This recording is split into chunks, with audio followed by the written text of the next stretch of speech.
Hello and welcome to another video, and today I'd like to show you how to make Tori no Karaage. Tori no Karaage means deep fried chicken in Japanese. So if you come here, I'm going to show you what ingredients you're going to need for this video. So we have some salt, some white pepper for seasoning, and we have around a teaspoon of grated ginger, 1 teaspoon of grated garlic. We have 1 tablespoon of sake, 1 tablespoon of soy sauce, and we have 1 teaspoon of sesame oil. And for the actual cooking of the chicken, you're going to need some of this. This is called katakuriko in Japanese, which means potato starch. You can find this in all Japanese supermarkets, I guess, and most Asian supermarkets. If you haven't got this, you could substitute it for cornstarch, but I would definitely recommend trying to find this one instead. It's potato starch. So you're going to need roughly about 1 tablespoon to 2 tablespoons. And for this video today, I'm going to use 3 chicken thighs. Okay, so the first thing you want to do, you want to cut the chicken thighs into nice bite-sized pieces.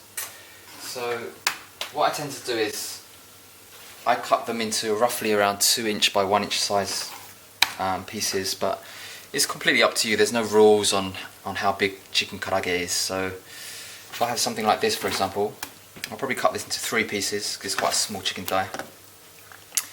So there you go, 3 pieces.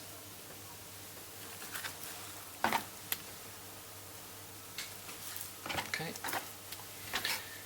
this one again into 3 pieces.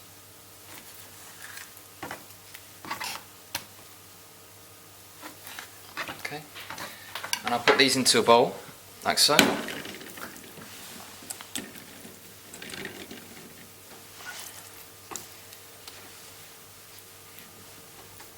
Just rinse my fingers with this chicken.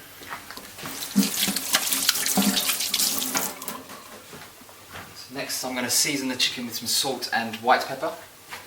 So obviously we're going to put soy sauce in this later, so you don't want to put too much salt in. Just a touch. Okay. Same with the white pepper. Okay. So next, if you come over here,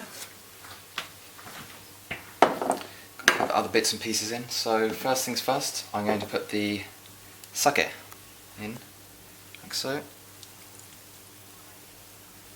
and then the soy sauce, which is dark soy sauce, not to be confused with light soy sauce. A lot of people think dark soy sauce is saltier because of the name, but it actually refers to the colour of the soy sauce. So dark soya is actually lighter in salt than light soy sauce, and it refers to the colour. So it's dark soy sauce, which is the standard soy sauce, so or the one more commonly used in Japanese cooking. So we've got a teaspoon of ginger inside.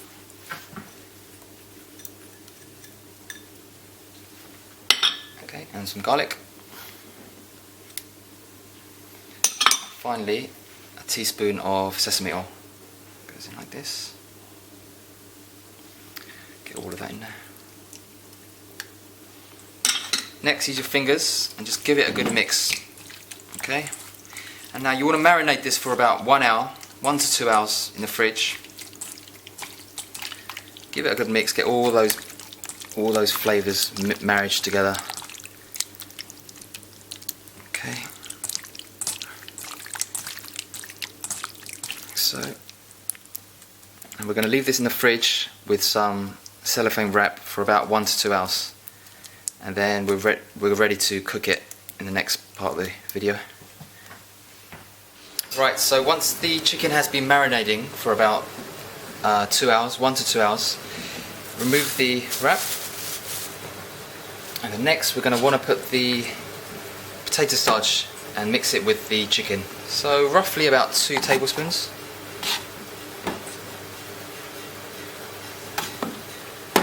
Like so. Give that a good mix.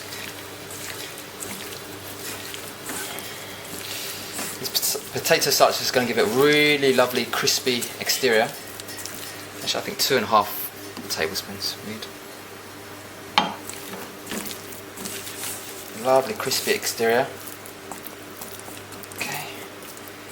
You can see the chicken has changed colour quite significantly since the last video. So all those lovely seasonings and flavourings have gone into the chicken. Like so. The next thing we want to do is we want to deep fry it. So follow me to the deep fry. The secret to deep frying chicken like this, you want to cook it first at moderate heat, so around 140 degrees. Do that for about 80% of the cooking, and then the final 20% you want to turn up the temperature to about 170, 175.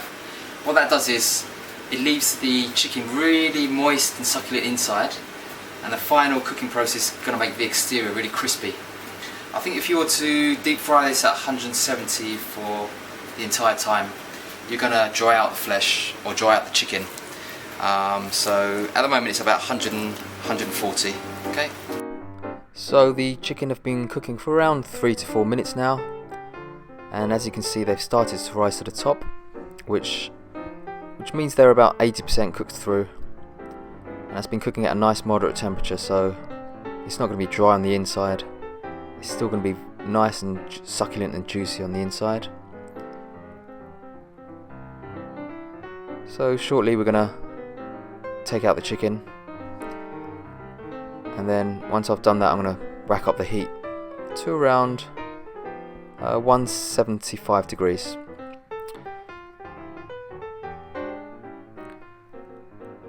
So we're going to do the remainder of the cooking probably for about another 60 seconds at 175, which means that the outside of the chicken's going to crisp up really nicely. That potato starch is going to give it a lovely crunchy texture, and you can see the chicken have started to change to a golden brown colour now. They look much more appetizing. This type of chicken is really popular in Japan, particularly amongst children, and I would definitely recommend eating this with a lovely ice cold glass of beer. So we're going to take them out now, and they're ready. So I'm just going to put them on a drip tray. Let's get rid of that excess oil. Next we're going to drain these off and leave these to rest for about 1 minute. Okay. So now the chicken's been resting for about a minute or so, I'll put these on the plate.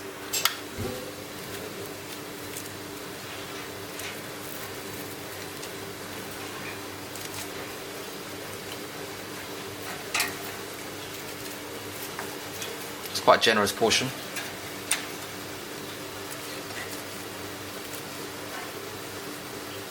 Okay, and then we're going to garnish with some parsley.